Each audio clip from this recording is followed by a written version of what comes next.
Hi everyone, so today I'm just going to tell you a little bit about what my final paper was on, which was the Miller versus Alabama case, and its overall impact on child sentencing going forward in the legal system and its impact on other elements of our society today.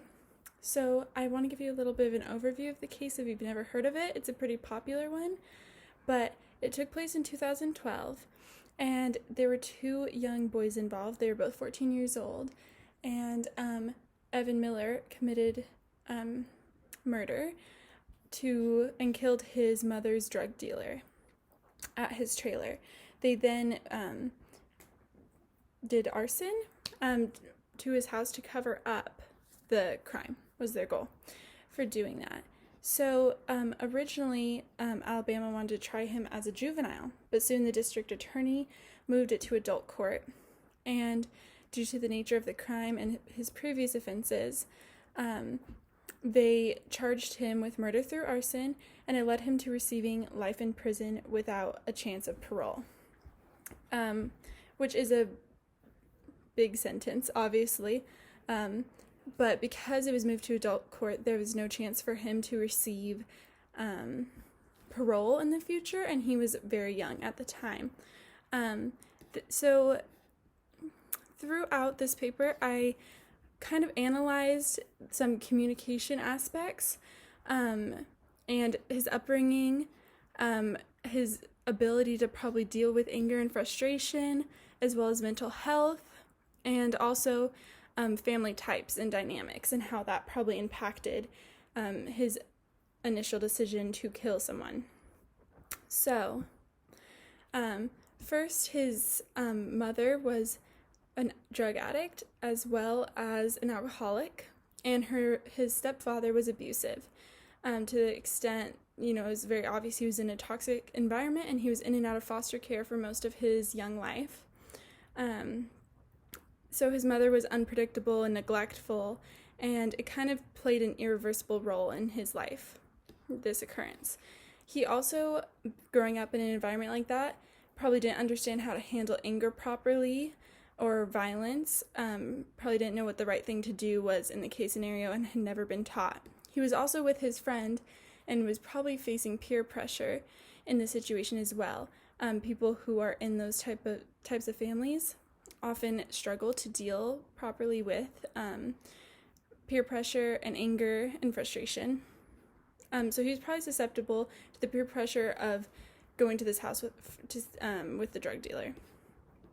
Another factor that I don't think was really considered in this case was his mental health. Recent studies have shown that 77% of 100 murders has a psychiatric diagnosis. In his case, he had tried to attempt suicide 4 times in his life, starting at the young age of 6, which was really unfortunate and sad to see, but it's obvious that he was dealing with that for a long time. Something that I read about and didn't put in here was he said a statement to the man before he killed him, the other person testified to, about him being like the hand of God by killing him. So it's obvious he was struggling with multiple, possibly, mental disorders, and those were not being treated. So, continuing on with that, he was in a dysfunctional family, and usually when you have an addict in your family, they have a strong control over the family dynamic, and they obviously put their addiction and compulsion over their relationships and the people they care about. Then, you can tell that he'd only really experienced destructive conflict, and the highest regard for destructive conflict is murder, violence, and abuse. And so there are many reasons he could have engaged in this conflict, and probably was all he was taught. And also you have to consider that his brain was not fully developed. There is a similar case. So it ended up being that he stayed in jail and kept his sentencing, but there are similar cases to this. One was Graham versus Florida, and it was a 16-year-old boy who committed armed burglary, and he had originally been sentenced with the same thing as Miller. However, through the use of this new Amendment 8, the Eighth Amendment, he was able to get off without being sentenced to life without parole. So he was sentenced to jail, but he had the opportunity to get parole in the future. And after going through this, I saw many areas for improvement, mostly with obviously how we sentence children, which was improved through this case. Through looking at it, you could tell that he was dealing with a lot of things that if maybe he had been given a different life or a different chance, or he would have made the right decision. Going along with that, I really discussed the foster care system and how it really needs a lot of improvement. There are a lot of issues, and we need to work to promote child welfare.